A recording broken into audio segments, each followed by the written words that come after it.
Excuse me, it's hard to keep from laughing. Oh my god. That is our second version.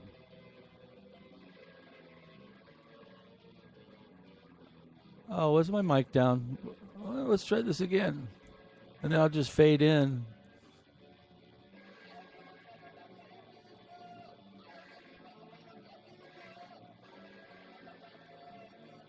So there you have it. I'm turning the wrong knobs.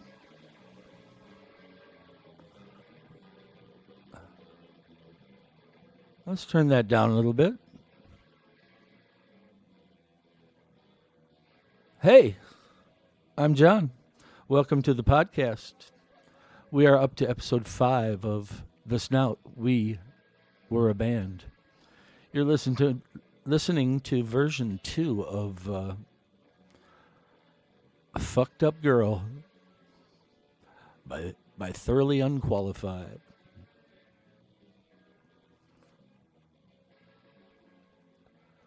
So, since I did the last episode, I'm trying to figure out when I purchased the Tascam Studio 8 reel-to-reel 8-track, 8-channel mixer recorder thing that made all of the later recordings possible. I think I might have it by this point. And it's just that, because you can hear everything pretty good here. I believe I picked it up, and I've been trying, and this is just weird. I cannot remember where I got it. Somebody had this thing, and I found out about it, and I managed to purchase it. And for me, at that time, it was a pretty expensive purchase, but I did it, and I can't tell you how much it was, but I mean, I didn't have any money at that time. I was a broke ex-drunk that was just trying to get by. But I got it, and I think I started using it in here somewhere, and I can't remember where. I think once we moved up to the attic, maybe I had it already, all right? But it made a huge difference, you know. I mean, especially the multi-tracking later on with all the people sitting in the room. Got some amazing recordings. But you wouldn't be able to tell it by this. Check this out.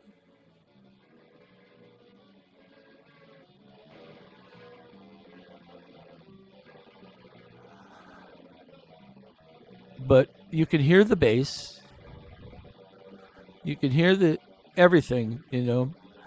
Now, the deal there is that while everything is out of tune and played like shit and distorted, that distortion isn't from the recording, that distortion's from the actual effects they're putting on the instruments. Because if you listen, it's quiet, all right? If you stop a recording and that's quiet, that's not the 4-track. So we're definitely into the 8-track. And I don't know where I got it.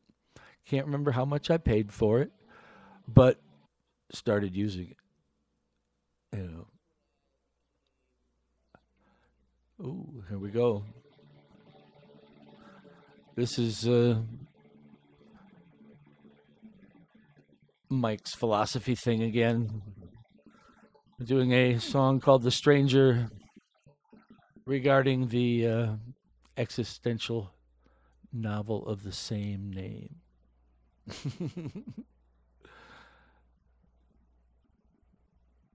And look at us. Listen to us actually trying to tell each other what to do. You know, we quit that. That's a huge part of when things got better. All right, here we go.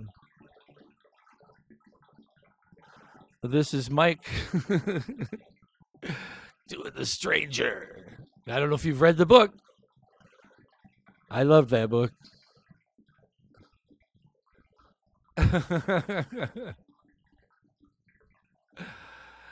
Oh my gosh.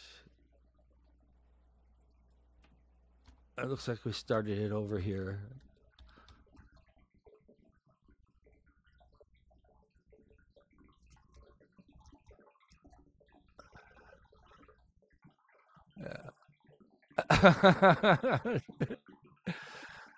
There we go. So if you ever want to read an interesting book, I found it interesting at least.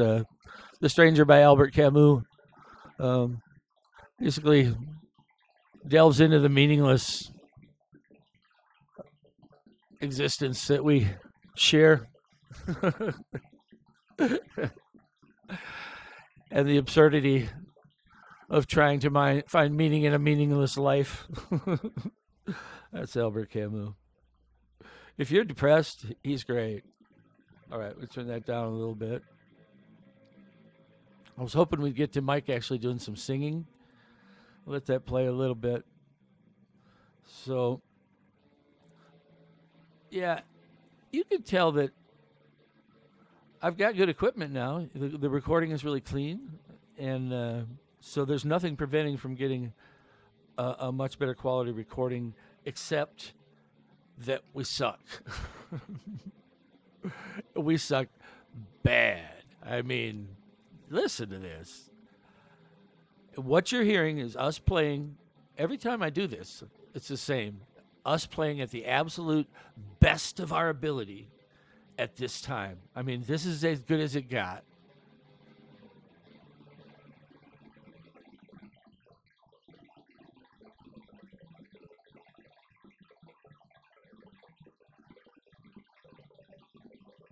This is us. This is us.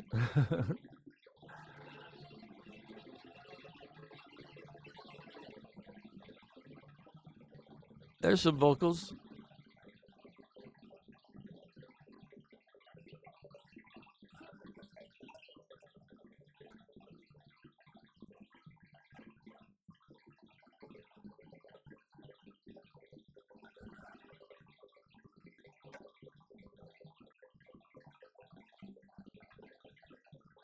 All right.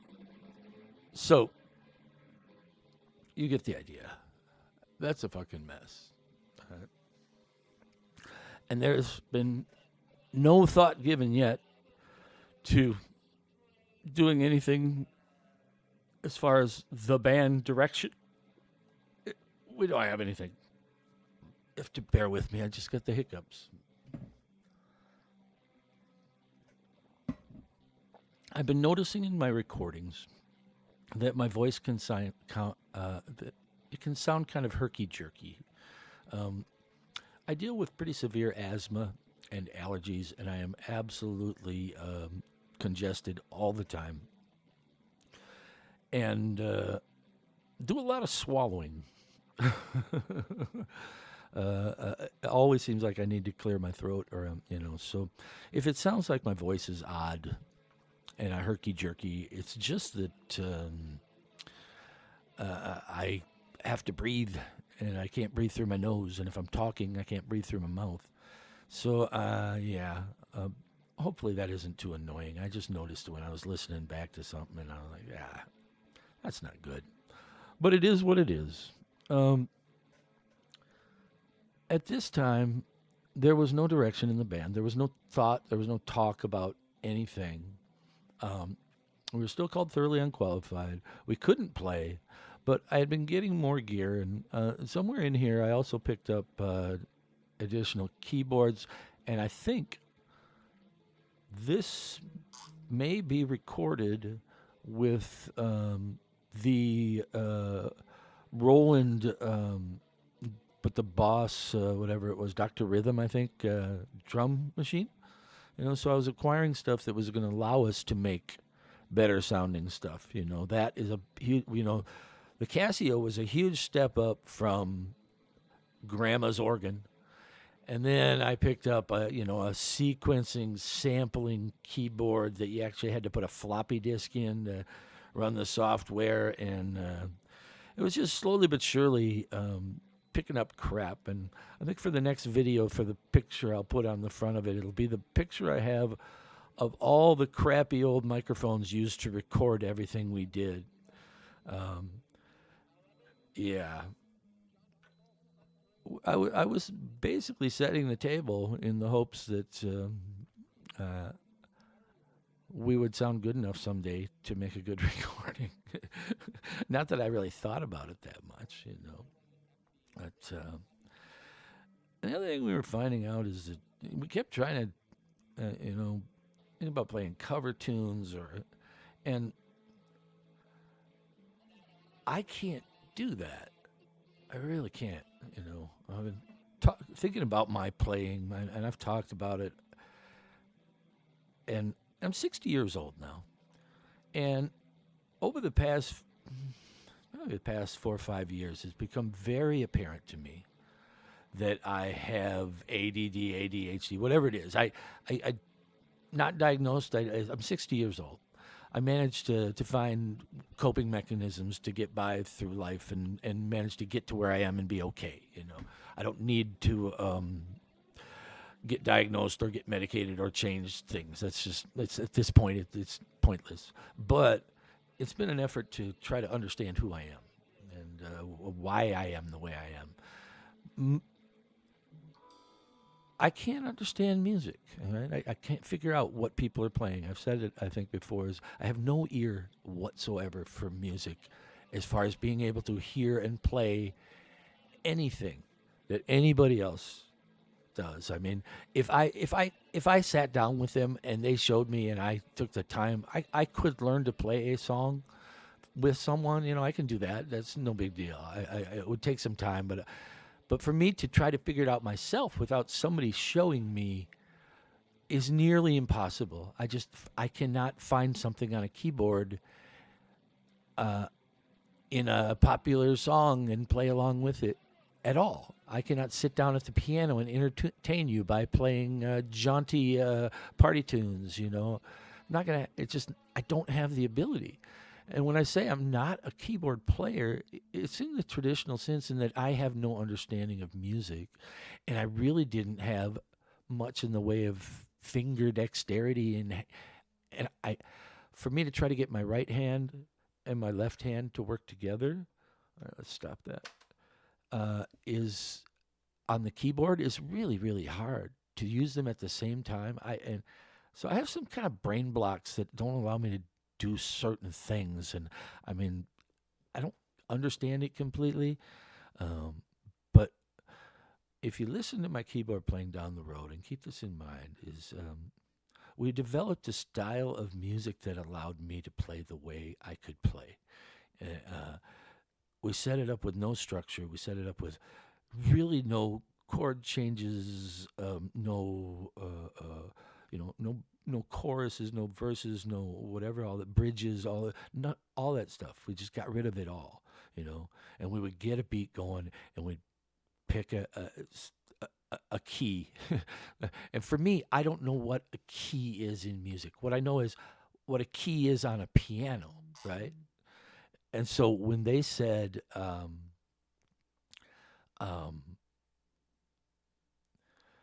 going to play in E, all right, I had taken a piece of masking tape, run it along the bottom of the keyboard below the keys, and wrote the letters, E, A, I wrote them down by the keys so I'd know where they were.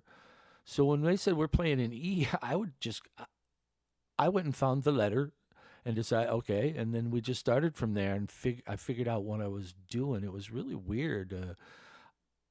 I have to be odd to play with because I can't keep anything going forever. Well, let's just say I can. I could play the same repeated thing, and you'll hear me do it a lot. But it always slowly but surely changed due to two things. One, I got bored, and I would just add a note here, add a note there, take one away, just to kind of change it up. And then two, I kept making mistakes. And the thing I learned to do was when I tripped over a note, because I would just be playing, two or three notes in a pattern in a row, and all of a sudden I'd try something different, and it wouldn't quite work. But I would take that note that didn't quite work and just turn it into my next pattern. And it's really a rambling, stumbling, kind of slow, plodding keyboard playing. But the other guys, I think, and none of this was conscious, but I think they figured out if they just let me kind of roll around and they're doing what they're doing, that I would continually suggest that our tune go in, different directions, and yeah, let's play these notes over here, and everybody would find it, and they'd come in with me, and then somebody else would do something, and I would find that and go in with them. But it was all just little subtle changes within a very narrow range of where we could go, because it kept it really, really simple, and you couldn't make a mistake on a chord change if there wasn't any. You just go, and that's what we did. You're going to hear more of that later. I mean, because it became its own thing, I honestly believe that our music is like nothing you've ever heard, but it's going to take time to get there. And I don't want to sound egotistical. I can't be, because I didn't think we were any good at the time when we played this stuff, and we put it away in a box for 20 plus years because we didn't think it was worth anything. And as I've gone back and listened, I can say that we became a very impressive band, and I don't know how, but the story will come. Let's try to get something else going on the tape here. I'm rambling, and I can do that.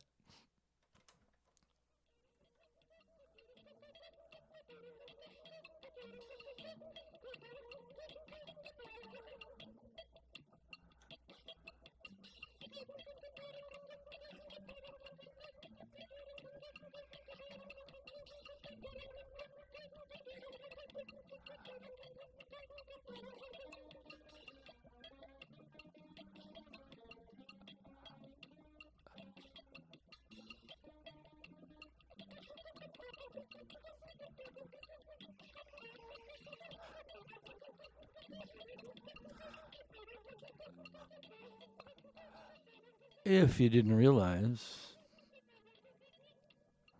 that is entitled Ka Ka Ka Cuckoo.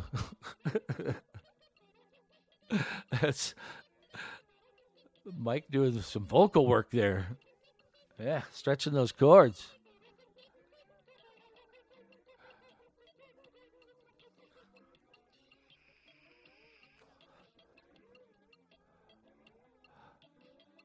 I'm playing slide guitar, I think, and um, Mike's playing guitar. Matt's on bass. We got the drum machine. I can tell you what this is. I couldn't play guitar, but I started buying shitty guitars at garage sales and stuff, and went to a thrift store, and I found this Hawaiian steel guitar. It was a Sears model. It was like the cheapest one you've ever seen, but it was in mint condition, beautiful vintage thing from probably late 60s, maybe. Uh, Now, I don't know how to play a slide guitar, but I played it on this. But we were always, coming up with new instruments. I think at this point, Mike bought a banjo. And there are very few songs from the Snout that feature banjo, because Mike took one lesson. And we'll get into the banjo. The banjo had a purpose, it had a meaning behind it. If Mike pulled out the banjo, you knew something was wrong. And he made it very clear because he pulled out the banjo. Yeah, we'll get to that. All right, let's turn this up a little because there's kind of a groove.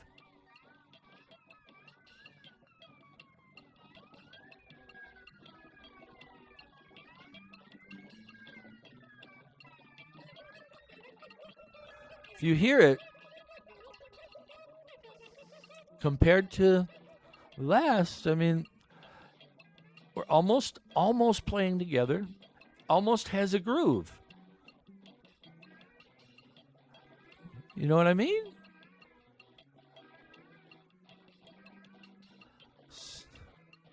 So that's interesting. So that's called ka ka ka ku ku ku. I'm gonna stop that, and we're gonna fast forward a little bit. Try to get to next. We want to get through a few of these. I want to finish up this tape today.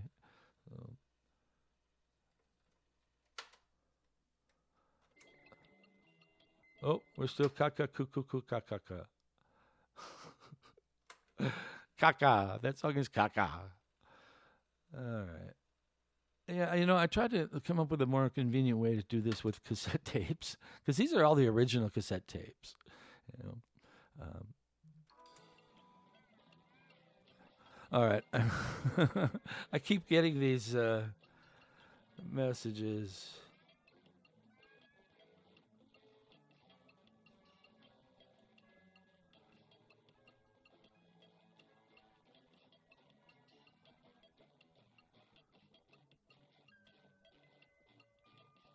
All right, I have to answer a text here. Somebody's a little stressed out. Let's see what we got here.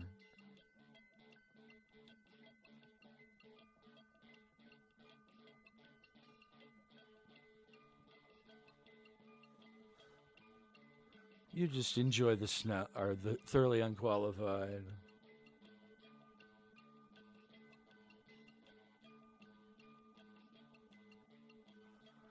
All right. From tragedy impending to tragedy narrowly averted.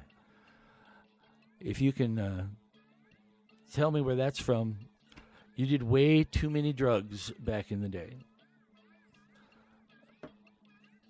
Okay, so we're grooving a little bit. I mean, it still sucks. I mean, there's nothing there yet, but we're grooving a little bit. Let's stop that.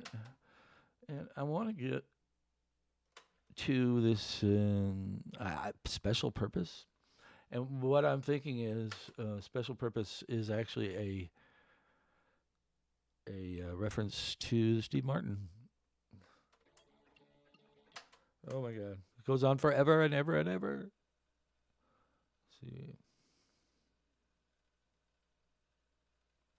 I don't know how long we kept that going, but if we felt like we were grooving, it was not a thing to have 20 minutes jam. All right, this is scratching her face or something.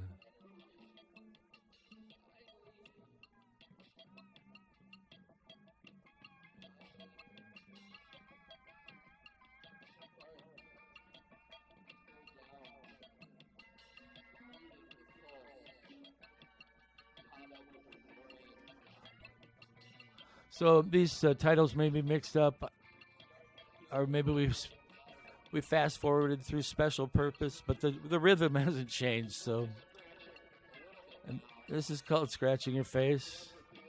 About a girl in a McDonald's bathroom. A girl in a McDonald's bathroom who must have been on a lot of drugs, just scratching her face until.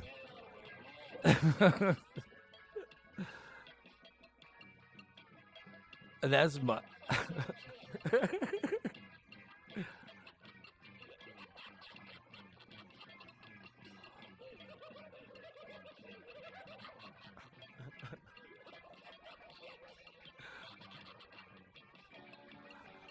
All right, so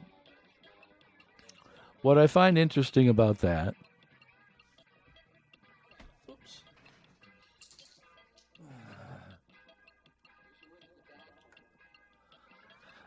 is that as I'm listening to this now, and yeah, we still can't play music.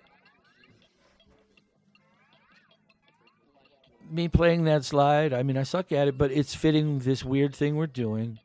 Matt's doing his thing, and Mike is starting to make up stories, beginning with Happy Cowgirl and Siddhartha the Dow. She was fantastic. Fucked Up Girl. Every time we're getting together, Mike's coming up with new things, and he's just making them up as we go along. They're just completely random, out of Mike's head stuff. All right. And this is the theme, get things going, find a rhythm, and let things just become what they become without getting in the way, And the space we created in the attic, and we were all self-conscious, somewhat neurotic. We're all recovering from our whatever we had done to fuck up our lives, and we were coming out the other side, and we had an energy, Now, still, This is not good. Just, but this is the beginning of our live thing where, wow, okay, they suck, but even though they suck, I there's something there, you know. So, all right, let's turn that down and let's move forward a little bit. That was scratching her face, and the last thing is called traveling hot dish. I don't remember that. I do remember ka and the stranger and scratching her face, and let's see.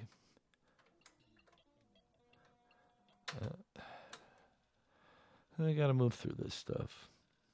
Yeah, like I said, I've tried to come up with a better way to do this and, to transfer it all to digital and move through it that way. But I kind of like the cassette thing just because it gives you the feel of all of this music that you're going to hear is just on cassette tapes.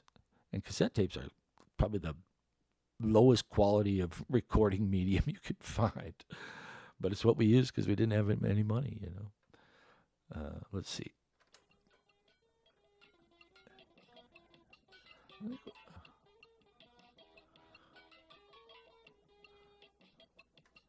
Yeah, that's still the Casio keyboard, I think.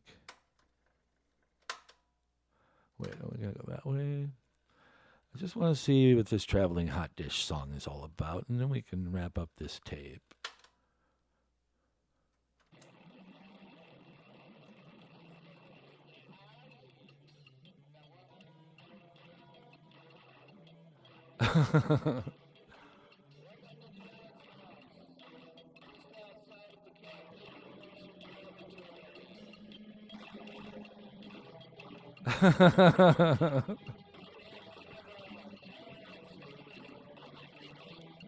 There you go. The hot dish of reason.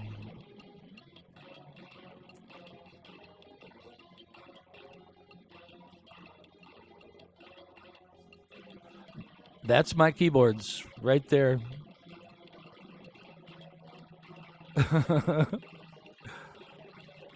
I'm trying to pick out what I'm hearing, but it's just such a muddled mess. You got to realize that at this point, I think we did have two microphones to run all this through.